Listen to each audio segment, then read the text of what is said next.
Daniel has been making films in the area for a while, and there was a point where I was getting really into writing music for film, but I didn't know anybody who made films, and nobody ever asked me to do that, but I wanted to do it, so I just started finding them and downloading them and making new music, right, for movies that I thought were cool.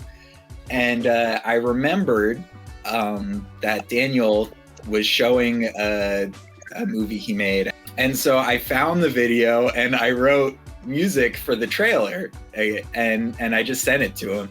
It's like, hey, I made this. Here you go. Yeah.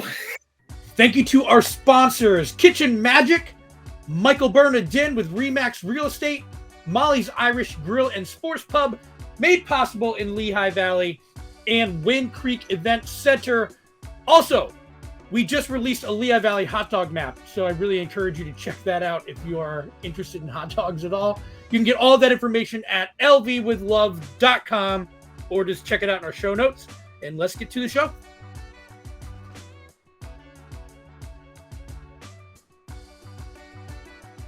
Welcome to this episode of the Lehigh Valley with Love podcast. We're here to talk about the upcoming Forest Primeval performance taking place at the Ice House. I'm your host, George Wacker, and we're with musician and composer Alex Luquet and filmmaker Daniel Paashaus to talk about their upcoming performance of the Forest Primeval that I just talked about on February 3rd at the wonderful Ice House in Bethlehem. The original performance showcases the duo's short films, photography, spoken word, and live music. For people who are watching this, and if you're not watching, you can just take a look at our show notes to get some of these awesome pieces of imagery I'm just going to show to everybody. It really is some striking stuff, and that's why one of the reasons I originally reached out. I'm really excited to talk about this with you guys, so welcome aboard. Thanks for having us. Yeah. Sure. So let's get started with who are you guys? Where did you come from? I guess I'll start with Alex. Can you kind of give me a little bit of your background? Are you from the Lehigh Valley originally, or how did you become interested in music and all this wonderful stuff? Yeah, well, I've got family in the Valley. My mom's family is all from Allentown. I grew up in Lansdale, and I moved to Bethlehem. I feel like I keep underestimating this number. I keep saying 11 years ago. It may be more at this point. It's like, yeah. After you reach that decade, it's gone. Yeah. Right. Yeah. I've been saying 10 years for 3 years at this point. But I'm a musician in the area. I'm a bass player mostly. And I stuck around after school because I had people to play with here, and I really liked the music scene. My friends were all people I'd met through shows at, like the Secret Art Space, and yeah, right. Because you guys know Matt Mulchaney, yeah, that's where you recorded with him. Yeah, so yeah, yeah, absolutely. Yeah, he helped me out with this EP. So I've been in the area ever since. I really like it, and I'm glad I'm here. And Daniel, same question to you. Are you from the area originally, or how did you wind up here? Yeah, I grew up in Coopersburg. I went away for college and I had residencies and some other things after college, but ended up living in Bethlehem for a while after coming back, and eventually I actually live in Quakertown right now. That I have a farm that I've been running for the last 7 years. So that actually plays into the work as well. So the more of the off season and the downtime is spent with the filmmaking and collaboration. I guess that explains some of this imagery. I mean, I'm not going to take too much from it, but I can see some of that with it. Let's talk about you two together. How did you originally meet, kind of in that whole art space of shared mutual friends, or how did you guys originally meet?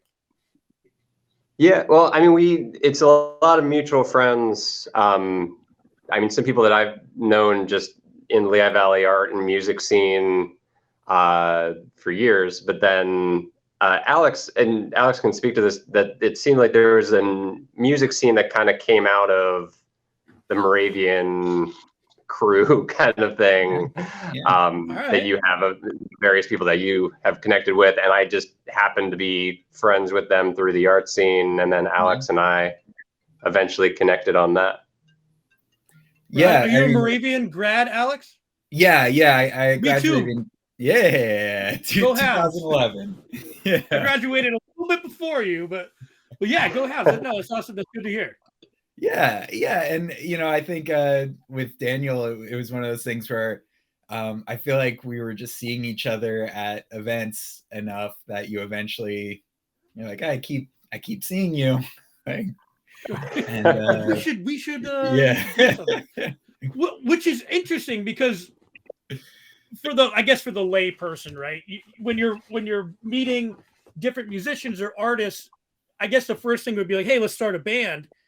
But this is way beyond that. This is something that really takes a lot of different aspects. So how do you approach this? Were you doing separate types of projects and then brought them together? Or can you talk a little bit about how this type of collaboration came about? Yeah, I'll jump on this. Yeah. So Daniel has been making films in the area for a while, and there was a point where I was getting really into writing music for film, but I didn't know anybody who made films, and nobody ever asked me to do that. But I wanted to do it, so I just started finding them and downloading them and making new music, right, for movies that I thought were cool. And I remembered that Daniel was showing a movie he made at, like, where did you show it? It's available at Lehigh, but it was at, the Blind Willow, right? You did a show there. And so I found the video and I wrote music for the trailer, and I just sent it to him. It's like, hey, I made this. Here you go. Yep. And how is that when you're like, that's gonna be kind of, flattering, number one, but pretty cool to be like somebody's collaborating without even my knowledge, right? Yeah, no, it was great. It was around the same time that I started my farm and that my wife had our daughter. So I wasn't actually making new film at that point. And so to have kind of out of the blue to get an email saying, hey, I rescored your trailer. I hope you're not mad at me. And it actually, it was pitch perfect. Like, it actually, the mood of the visuals seemed to connect really well, and things that I had in my head just seemed to work out. And it sort of led to us. We met up a few times after that and discussed projects. And then when he had an EP, Close Keeping came out a few years after that, and I used one of the tracks off of that as well and made a video to his audio. So it was kind of a back and forth that sometimes he's taking a piece of video that I give him, or he steals it offline, and he adds audio to it, versus other times that I've taken a couple of his songs off of albums or unreleased material that he'll get me before it's on an album, and then I can create a visual to go with it. So it's been a back and forth over the last 5 to 7 years. Okay. And Alex, when scoring for a film or writing for a film, how is that different than maybe when you're writing a song or you're in a band? Is there a different approach to that? And do you have a different, satisfaction from that type of composing? Yeah, I mean, in terms of satisfaction, like it's just very, very inspiring to me, right, to have this external sort of visual. Because with the way I write, a lot of times it is more about creating a mood, and that can come from sort of remembering a place I've been or like a place I just was. But to have this external, like, this is the mood, this is the visual, Like, how do I hold that up? That's really fun for me. And that's why I like doing it and seek it out. But since my main instrument is bass, I play in a lot of other bands, and I've learned about supporting other people's visions and what the song's trying to say. So I think something I've taken from that is that when I have a sort of long form visual, I try to find like what maybe is almost the peak, or what was supposed to be the focus of that.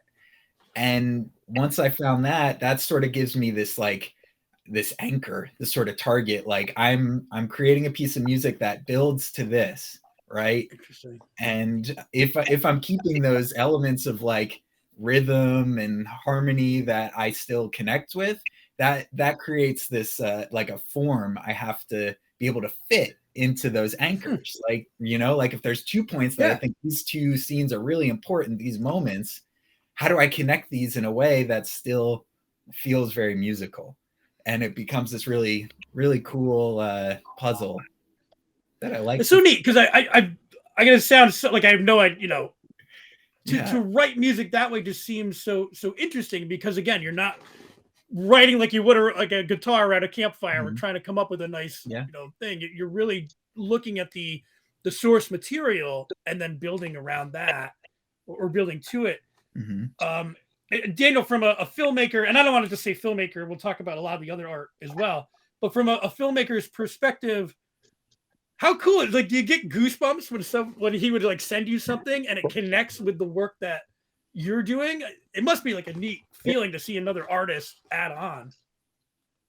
Absolutely. Yeah, I haven't really collaborated with many other people over the years. I had one other local musician, Ian Hansen, who moved away about a decade ago as well. But other than him, I really have not had other people that I've worked with. And part of it is that most of the work is, done in a basement or attic space by myself, away from everybody, for extended periods of time. So to have it now where a lot of it's extremely complementary, to the point that it's on equal footing. Like, it's not just I shot this movie and you're going to put some background music in it, but instead it really ends up being, these are equal parts, the visual and the audio, that they don't, once you see them together, they can't exist apart from each other. That they really are, an essential part of the feeling to it. And it's been really fun with Alex. Numerous meetings, but even phone conversations that I don't talk to a lot of people outside of the, I get farmers market interaction on Saturdays, and then the rest of the week it's basically like the kid and my wife, and that's it, and that's fine. And the woods, Alex, and the streams, and the sheep. The sheep and the chickens. But it really, with Alex, like, we've had numerous, hour long conversations about, this is a 3-minute piece, but we're going to end up, rambling about which movements play into it, and how these different beats work. And it in general, just he's been an amazing collaborator on this work. And then we talked about the sheeps and the farm and all that. Can you dive a little bit more? Because it's not just filmmaking.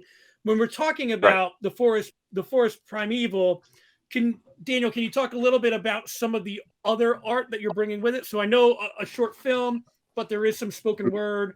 And Alex, we can talk about the live music too, but this is more of a comprehensive type work. Can you talk about that a little bit? Yeah. I mean, we're heavily promoting on social media, but in reality, the show is kind of an anti-social media. That it really is. That, it's meant to be a sit down. There's a gallery from 7 to 8 o'clock, but then the actual show at 8 o'clock. is the combination of Alex playing live, the video, which some of it will just have the score that's already on it and playing as if you're in a movie theater watching a movie, but then there will be other ones that Alex is going to be playing a live version of the score along with the visuals on the screen. I have a number of spoken word pieces that they're personal narrative work, but it's basically, there will be narratives that Alex will be playing, and there will be photos and other shorter video pieces that all kind of work together into a cohesive program.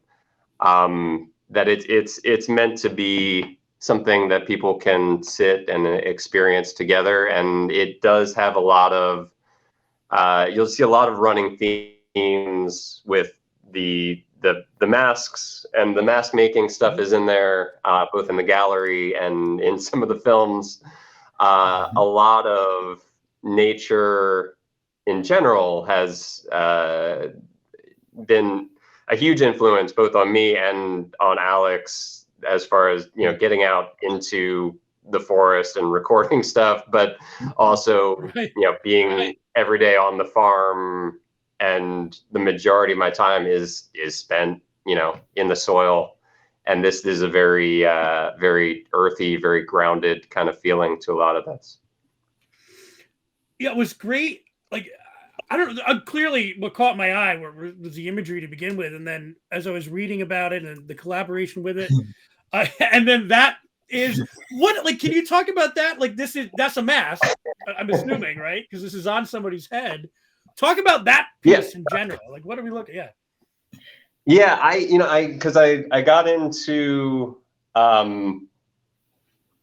people who can't see who are listening, this is it like an antelope? What is that? It's a scimitar horned oryx. So it's about, I think it's about 20 to 25 pounds. Looks because it's clay. So because I got into the sculpting. You sculpted that a few years back. That's a sculpted piece of That's amazing. And it does. Wow. Kind of like that. I can't really tell what's going on because there's no eye holes or ear holes. Dude, that's amazing. I mean, clearly we're over the internet, but like, yeah, if you told me, if I had to guess what that was made out of and you gave me 100 guesses, maybe I'd get to clay. That is amazing. That's really neat. Yeah. Okay, I'm sorry. Go on. No, because the clay, because it starts with the filmmaking, the sculptural stuff was starting to come into it, and it just, the clay is so much more tactile that I like, rather than having paper mache or the latex or something like that, or foam. I like having something that afterwards I can put on a pedestal and put in a gallery, or have, you know, mounted on a wall, that it has a weight to it. But yeah, because that was a few years ago that I started to get into it, and then that mask was specifically made for the promotions for this piece. That's amazing. Sorry, this threw me off. I thought that was like a real. I mean, it's real. You know what I mean? That's really so. In doing some of that, you had talked about heading out to the farmers market, seeing some people once in a while. During COVID, I think a lot of people in the last couple of years, you know, some of that connection has been lost. Do you feel an event like this, Alex, whether it's playing music in front of people again, or Daniel, whether it's, you know, showcasing things to a crowd of people, how does it feel to kind of come back into that, and we're having events like this again? That's got to feel good to be able to share some of the stuff that you've been doing. Alex, Yeah. I mean, you know, it feels to me like it's become so much more important, right? Like, sort of having all that taken away for a while sort of like grounded me in like, no, this is what I want to do. Like if there was any question before about what I want to do in terms of performing and playing music, it was not being able to do it for 2 years, right? And but it also sort of made it so like I need to make sure that it's what I'm doing is like special and important to me and to the people that are willing to come out and be a part of it. And Daniel, the same type of question, you know, are you looking forward to the show in the sense of being able to really, you know, show this to people? I mean, I know that's an obvious type of question, but it just feels like a really, and we'll talk about the Ice House in a minute. It just feels great to have events like this in the Ice House. Yeah. No, definitely. It's one of these things because it's been over a decade at this point since I've had, you know, an art show. So it actually, COVID didn't really affect that. It was general life decisions. Sure. But I think because I, for a while, had been focused on the art making and the shows, and then I kind of switched gears to focus on the farm. And now it's only been within the last few years that I've been able to switch back to now kind of combining the two. And so this show is kind of the first real time to combine the two passions together and see how well they work. And in general, like I said before with the social media thing, where the idea we were talking about this, Alex and I, were the Instagram, to count it as a view on Instagram, that it's 3 seconds. If somebody doesn't click away 3 seconds, it counts as a view.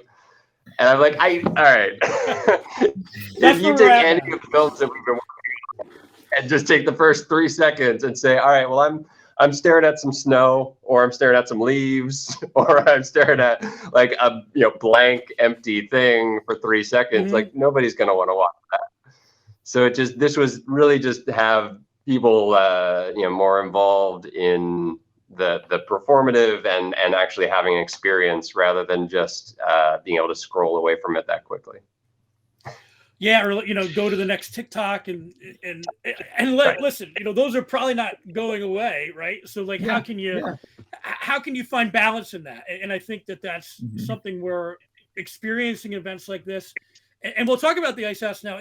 We've done some comedy shows there. For people who aren't familiar with it, it's a former ice house on the canal in Bethlehem on Sand Island, behind the wooden match. People might be familiar with that. Alex, for this show, do you feel like this is a great venue to be able to have it? I mean, it's just such a nice, open, folksy type place. I feel like it really works with what you guys are trying to do. Oh yeah, I mean, in terms of like having the space, right, to have this like massive space to be able to show a movie, play the music, right, that and even have, we're gonna have a gallery out in the lobby of the things in the movie. Like the space itself is perfect. And I also think there's a lot of good venues that are very like purpose specific. Like you just want to show your band, or you want a place where people can eat and drink and hang out and listen. But to have a space that's so open to like just a presentation of something like this, without that, obviously you want people to come, you want to make it enticing for people to come, but to have it be like the event is the most important part. Right. And it's not just having to like move drinks and tickets and that sort of thing is amazing. And the person who runs it was excited when we talked, when we first met with him. And that's fun too. Yeah, they do. You're talking about the guy, he does like all the puppet shows and everything there. Yeah, it's Doug Roizen. Yeah. Amazing stuff. And it's great just to have show. I'm biased because I live near it, so it's great to have those shows. It's just fun to have that space. I don't want you guys to predict your future or move on too far from this, but do you have plans to continue to collaborate, or are you just going to kind of get through this show and then we'll see what happens? And then never so. talk again. Yeah, we're done. I think we had talked about some other possible venues in the Lehigh Valley. A couple of friends have already touched base to try to do another showing of some kind. The nice part is there's film pieces, some that are in the can, done, and we're screening them. But there's also stuff that nobody's seen yet that we're looking forward to bringing that in here as well. Awesome. Yeah. And then Alex, do you have any bands you're in currently that you're like playing out with? Or? Yeah. I'm pretty lucky to get to play with a bunch of people. Lately I've been playing with a drummer named John Morgan Kimmock, who's been booking some shows with our friend Justin Mazer, and a singer named Dominic Angelella, Hezekiah Jones, just I've fallen in with some musicians I really like to play with, and I'm glad they keep calling me. No, it's great. We have Daniel, and not his fault. He's out on the farm. The internet might be a little bit difficult there. We'll keep talking through this. If Dan comes back in, awesome. If not, so. I'm glad that we got through, because honestly, we're about the point where we're gonna say goodbye and make sure people know how to find out all the information. I'm bringing this back on screen for people who can see it. If you can't, we have all the links to everybody's social media and the websites in our show notes. The easiest way to find out about the show is to go to icehousetonight.org. Yes. They'll have the information in there. But you guys have your own, personal stuff. I know you go by Sailcloth on social media. Yeah. So, there's other ways for people to find your art. Dan, you're back. There's more. There's places to. No, it was great because Alex was talking while you were gone, so it worked out perfectly. But there are other places for people to take in your art, and we will have all those links in our show notes for if you want to check out Sailcloth or go to Pash. I'm going to get it wrong, but it's PAAS-HAUS.com. And also, if you look up Sailcloth on, I was checking you out on SoundCloud, but you also have a website and all that stuff. Yeah. So you're continuing to work independently, collaborating, which is a great thing. And I'm looking forward to taking in the show. It's on February 2nd at the Ice House. And I'm sorry, I was reading it back. First Friday. It's the first Friday. Yeah. February 3rd. 2023. Doors are at 7 p.m. Tickets are $10. And I'm really looking forward to it because it's such a unique. You're not just going to see a film. You're not just going to listen to music. You're not just going to see these incredibly crafted clay heads. It's all of it together, and it's just great that you guys are doing this in our community, honestly. So I want to thank you guys for doing that. But yeah, we're looking forward to it. I don't know if you guys have anything else to say other than we hope to see everybody out there on the 3rd. No, that's it. Great. Me. That was great. Thank you. All right, guys.